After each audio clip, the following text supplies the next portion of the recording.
Tensions between the United States and China have increased following the U.S. Navy's seizure of a Venezuelan-flagged supertanker transporting crude oil to China in the South China Sea. Beijing criticized the operation as blatant piracy, describing it as a significant escalation in the ongoing U.S.-China rivalry. The United States explained the seizure as part of its sanctions against Venezuela, stating that the oil sale would support the Maduro government.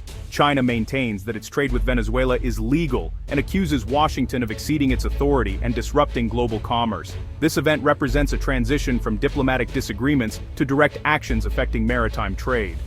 The development has implications for China's energy security and demonstrates the extent of U.S. influence at sea. Both countries are now at a decision point, as international observers monitor their responses. The results of this situation may affect global stability, international law, and the future of U.S.-China relations. The situation is significant for international affairs. China's response was swift, demanding the immediate release of the vessel and crew, and accusing the U.S. of violating international law. Beijing argues U.S. sanctions are a domestic matter and don't justify seizing ships in international waters. China claims the U.S. has breached the United Nations Convention on the Law of the Sea, which protects vessels from interference on the high seas. By framing the U.S. as a rogue actor, China seeks to rally international support and portray itself as a defender of global order. The incident is seen in Beijing as a direct challenge to its status as a major power and an attempt to contain its rise. China is also highlighting the humanitarian aspect, calling for the safe release of the multinational crew. This narrative aims to win global sympathy and pressure the U.S. to de-escalate. The diplomatic standoff now centers on sovereignty, free trade, and the rules that govern the world's oceans. The world is watching to see if this crisis will be resolved through diplomacy or escalate further. The stakes for international norms and maritime law are immense.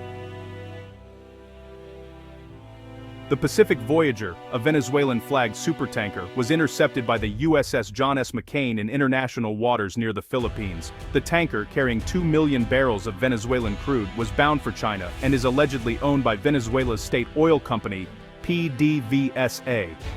U.S. authorities tracked the vessel for weeks, acting on a federal warrant that claimed the oil sale violated U.S. sanctions. The operation was executed without resistance, and the tanker is now under U.S. Navy escort to a Pacific port. The cargo, worth over $150 million, represents a major loss for Venezuela and a disruption to China's contracted energy supply. This marks a new phase in U.S. sanctions enforcement, moving from financial measures to direct interdiction at sea. The use of a naval warship for a civil seizure blurs the line between law enforcement and military action. For China, it's a direct challenge to its commercial interests. For Venezuela, a blow to its economy.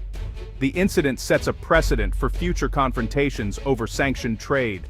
The world is left to grapple with the implications for maritime security and global commerce.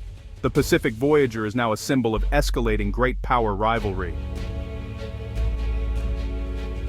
The seizure has ignited fierce debate among legal experts over the reach of U.S. law in international waters. Critics argue the U.S. action violates the principle of freedom of the high seas, protected by international treaties like UNCLOS. The U.S. claims extraterritorial jurisdiction, citing national security and a federal court warrant, but lacks a UN mandate.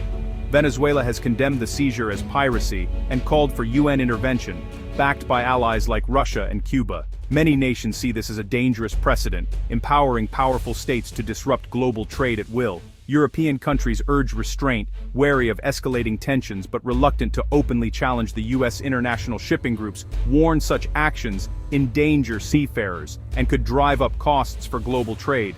The incident exposes a legal gray zone with no easy resolution. The world faces a test of the rules that govern the seas. The outcome could redefine the limits of state power on the oceans. For China, the tanker seizure is a wake-up call about its energy vulnerabilities. As the world's largest oil importer, China relies on seaborne shipments that pass through U.S.-patrolled choke points. The incident shows the U.S. can disrupt China's energy supply far from home, turning a strategic concern into reality. This raises the specter of a distant blockade in a future crisis, threatening China's economic lifelines. The precedent may force Chinese companies to rethink buying oil from sanctioned states, increasing costs and risks. Insurance premiums for tankers to China could rise, adding to the economic impact. Beijing is likely to accelerate efforts to secure energy routes, invest in its navy, and diversify suppliers. The incident underscores how energy security is now a central front in US-China competition. China's prosperity is tied to its ability to keep oil flowing, a task that just got much harder. The tanker seizure highlights a new U.S. strategy, using economic sanctions and naval power to enforce foreign policy. The U.S. has long leveraged its financial system to pressure adversaries, but this move targets not just Venezuela, but China as well. Legal authority comes from broad executive powers, but critics warn overuse of sanctions could backfire, pushing countries to bypass the U.S. dollar. Allies worry aggressive tactics could destabilize global trade and alienate partners. The U.S. sees this as necessary to deter sanctions evasion and assert its global leadership. By physically seizing assets, Washington sends a message. Sanctions will be enforced, even at sea. The risk is that such actions may be seen as economic warfare, fueling a global backlash. The world is watching to see if this approach strengthens or undermines the international order. The stakes for U.S. credibility and global stability are high. The Pacific Voyager incident will accelerate China's push to diversify energy sources and reduce maritime risk. Beijing is expanding overland pipelines from Russia and Central Asia and investing in routes through Myanmar to bypass US-controlled choke points. China is also increasing energy trade with Russia and other sanctioned states, using non-dollar transactions to avoid US pressure. The seizure may complicate these deals, but won't stop them. China will seek more secure and sophisticated methods. Massive investments in renewables and a growing strategic petroleum reserve are now national security priorities. China's energy strategy is shifting from just growth to resilience. The race to secure resources is intensifying. The Pacific Voyager is a catalyst for China's next phase of energy security planning.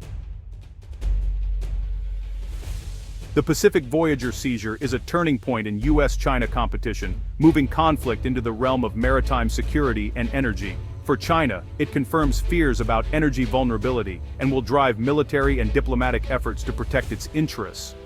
For the US, it's a show of resolve, but risks alienating allies and escalating tensions.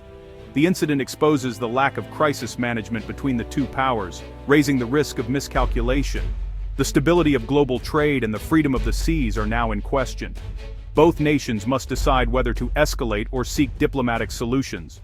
The world faces a more unpredictable era, where a single incident can spark wider conflict. Careful statecraft and renewed diplomacy are urgently needed. The Pacific Voyager is a warning. The rules of global order are being rewritten. The next moves by Washington and Beijing will shape the future of international relations.